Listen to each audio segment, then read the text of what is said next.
Hey, I'm Thundercloud here at the Australian Poetry Hall of Fame in Guyra, and this is one of Banjo Paterson's more morbid poems, the Geebung Polo Club. It comes with a concept warning about death and killing, including the death of animals. So it's a part of Australian history. There's two teams. There's the Aboriginal team, the long and wiry natives, and there's the non-Aboriginal, the white team, the cuff and collar team. So this is the Geebung Polo Club by Banjo Paterson. It was somewhere up the country in a land of rock and scrub that they formed an institution called the Geebung Polo Club. They were long and wiry natives from the rugged mountainside, and the horse was never saddled that the Geebungs couldn't ride. But their style of playing polo was irregular and rash. They had mighty little science, but a mighty lot of dash.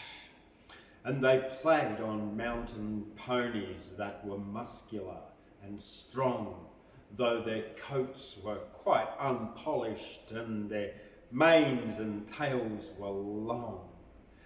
And they used to train those ponies wheeling cattle in the scrub. They were demons, were the members of the Geebung Polo Club. It was somewhere down the country in a city's smoke and steam that a polo club existed called the Cuff and Collar Team. As a social institution, 'twas a marvellous success, for the members were distinguished by exclusiveness and dress. They had natty little ponies that were nice and smooth and slick, for their cultivators' owners only rode them once a week.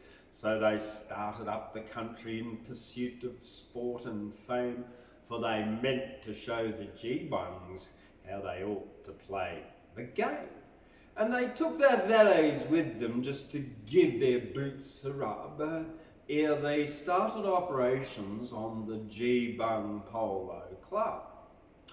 Now my readers can imagine how the contest ebbed and flowed. When the Geebung boys got going, it was time to clear the road. And the game was so terrific that ere half the time was gone, the spectator's leg was broken just from merely looking on.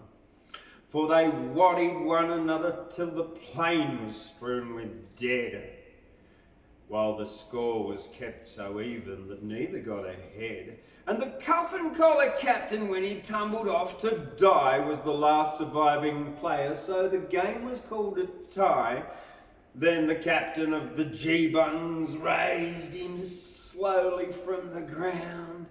Though his wounds were mostly mortal, yet he fiercely gazed around. There was no one to oppose him, all the rest were in a trance, so he scrambled on his pony for his last expiring chance, for he meant to make an effort to get victory to his side. So he struck a goal and missed it, and then tumbled off and died.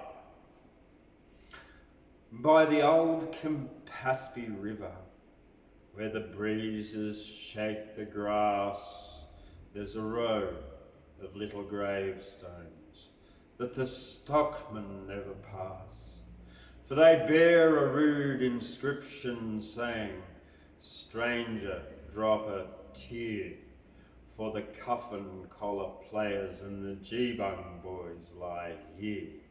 And on misty moonlit evenings, while the dingoes howl around, you can see their shadows flitting down that phantom polo ground. You can hear the loud collisions as the flying players meet, and the rattle of the mallets and the rush of ponies' feet till the terrified spectator rides like blazes to the pub. He's been haunted by the spectres of the Geebung Polo Club. Yeah, and that's Banjo Paterson's Geebung Polo Club.